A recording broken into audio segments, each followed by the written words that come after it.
was a sound and a day many people across Iowa will never forget. Of course, the winds were loud in themselves. I think what startles you more is when you start to see the debris and you hear it hit the building that you're in. On August 10, 2020, a widespread line of destructive winds known as Derecho devastated neighborhoods, tore through crops, and snapped century-old trees in half within seconds. Trees through their bedrooms, their living rooms, their kitchens.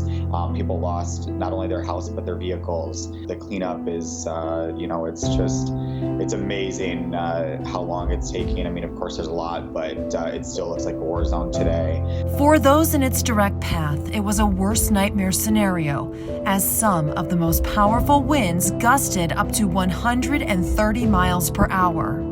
It was the most terrified I have been in my life. I know that now, although that was not the feeling that I was operating with when I was in the storm. Millions were left in the dark initially, with hundreds of thousands of power outages across Iowa alone. We had no power, we had no access to cell service, no access to any way to communicate to other people besides by foot, by bicycle. Homeowners struggled to get back on their feet, with efforts to remove millions of pounds of debris, but some were displaced from the extent of damage. People now, they drive by and they think that house was unscathed, and they don't realize that that house has undergone tens and tens of thousands of dollars of damage. Unfortunately, tens of thousands of Iowans still remain without power more than a week later, with resources slowly arriving across the state.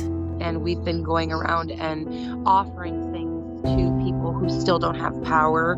And I've had friends showering at my house and feeding them. And there's still just people who are outside with no resources like I have to offer my friends, because they don't have people who can offer them anything. We pretty much need anyone and everyone who's able to come help at this moment. We still need it.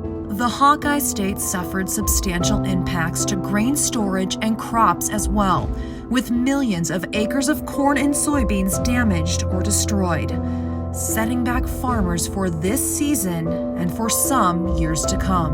Really, the downside of this whole scenario was that we were looking at outstanding crop prospects, one of the best crops that we've had in recent years. But while it will be a long road to recovery, many are thankful that the amount of storm-related deaths and injuries remains low.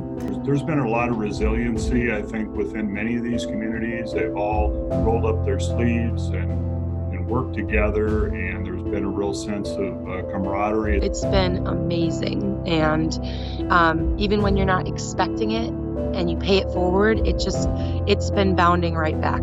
For WeatherNation, I'm meteorologist Meredith Garofalo.